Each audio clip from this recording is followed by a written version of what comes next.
years ago. Wouldn't you think? Yeah. And that's why there was a Hippocratic tradition saying this is an inherent conflict of interest. Conflict, yeah. You'll often hear, Luann, it's those Christians imposing their morality. Oh, yeah.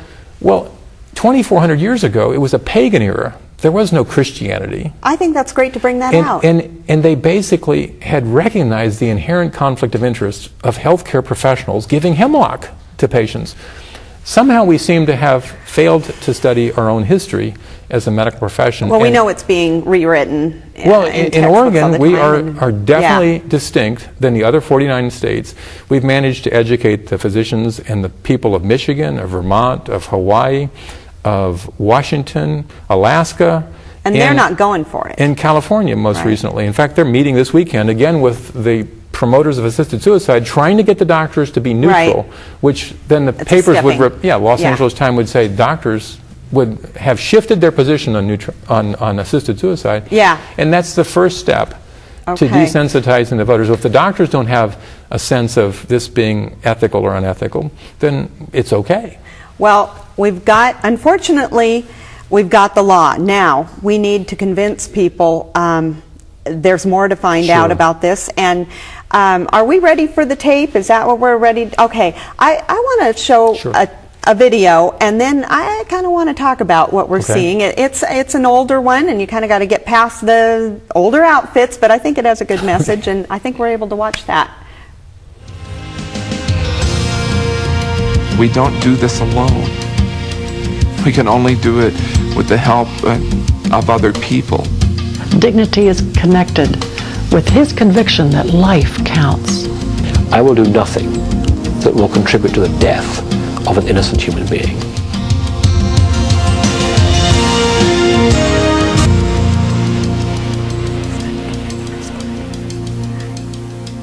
We did not volunteer for this. We certainly wrestled with God over it in many different ways. We learned a lot from it. We learned some basic things like God is sovereign.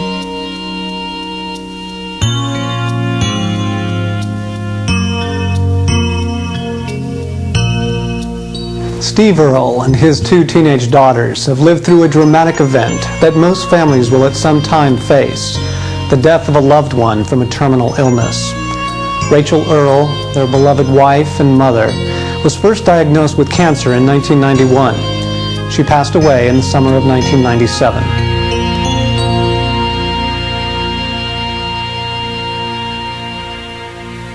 Most of us realize that at some point in our lives we will lose a loved one to illness, and no one wants to see their loved ones suffer needlessly. So many Americans are being drawn towards physician-assisted suicide and euthanasia, believing them to be compassionate responses to end the suffering of dying people. However, most Americans are uninformed about the darker side of assisted suicide and euthanasia. Should physicians, who traditionally play a healing role in society, be allowed to intentionally take part in a patient's death? What impact would legalizing euthanasia and assisted suicide have on healthcare delivery? Could patients who want to live be coerced into dying? And what does the Bible have to say about life and death decisions like these? We will take a closer look at one of the most serious questions ever to confront society and the church: who lives, who dies, and who says? Support for physician-assisted suicide is generally based on three assumptions. Number one, that you have a terminally ill patient who will die within 6 months.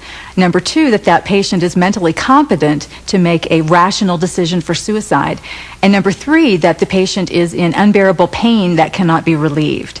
The problem with these assumptions is that they're all wrong. They're all fallacies. I made a house call on a patient just a few weeks ago who 3.5 years ago was found to have cancer in his bowel, which had spread to his liver. And he was told at that time he had less than 6 months to live. And he enrolled in hospice and had good hospice care. And then 6 months later, he became what I call a hospice graduate. They said he no longer qualified for hospice care after 6 months. And he, 3.5 years later, is still living at home. When people think about death, that's what they think in terms of that it is going to be very, very painful. There's going to be a tremendous amount of anxiety. But with the pain medications and with the anxiety medications, through home hospice care in particular, they were able to medicate Rachel,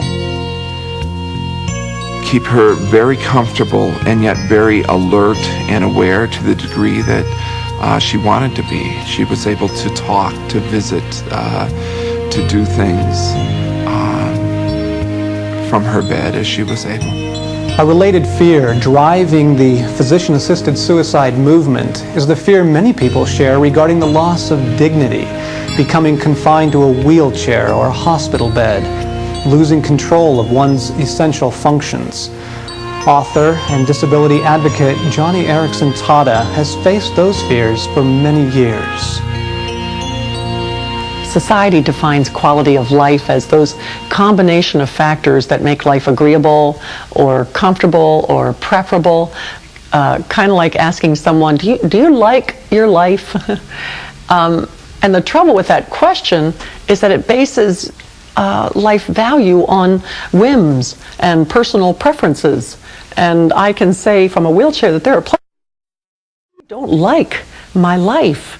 But if I listen to my hot and passionate emotions all the time, I'd be reaching for pills constantly. No, when it comes to life value, we need to base it on something far more stable than one's whims and fancies on any given day when they might be hurting. A lot of people think that loss of dignity is connected with whether or not you can go to the bathroom by yourself or give yourself a bath, or whether or not your hands work, which incidentally mine don't.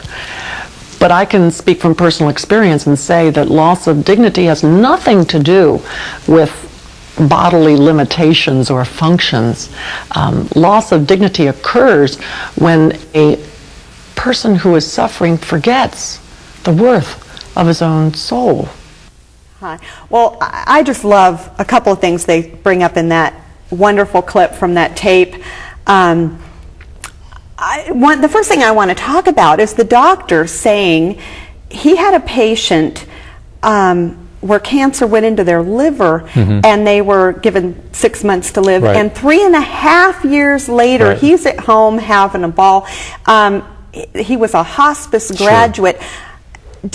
Is it ever possible for doctors to be wrong? I mean, is this just a strange concept here? No, I think I have enough gray hair to have been wrong many times with my, I think, lack of hopefulness sometimes in cases that did astonishingly well.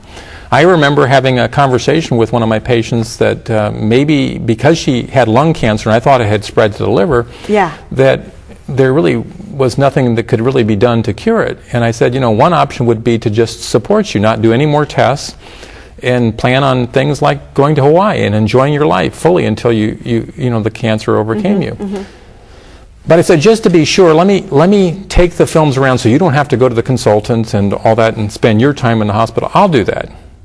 And sure enough, the consultant and I agreed, let's just biopsy these things in her liver to be sure and be able to give her a better prognostication about what the future might look like, be able to help her better with what it might lead. It turned out the liver nodules were cancer, but it was a different kind, a kind that was treatable. And that then made the cancer in her lung not related to this, and it could be resected. To make a long story short, we resected both, and she was doing fine, went back to being a hairdresser, worked in that job for several years, then comes back and her eyes are crossed 3 or 4 years later. At that time, she has yet another cancer. It's now in her brain, and you'd sort of say, well, this is just horrible. This woman's had 3 different cancers, and she has. Well, we resected the brain tumor. She went back to work as a hairdresser, and the long story short, she had a wonderful life for almost 7 to 8 years, reconciling with her family, having a sense that every day was precious because she had really come close to a death prognosis from her doctor. That would be me. And that illustrates very vividly, not some theoretical model, but the fact that even doctors like me, family doctors who aren't cancer specialists, will encounter these cancers where you'll have a sense of, gee, it seems futile.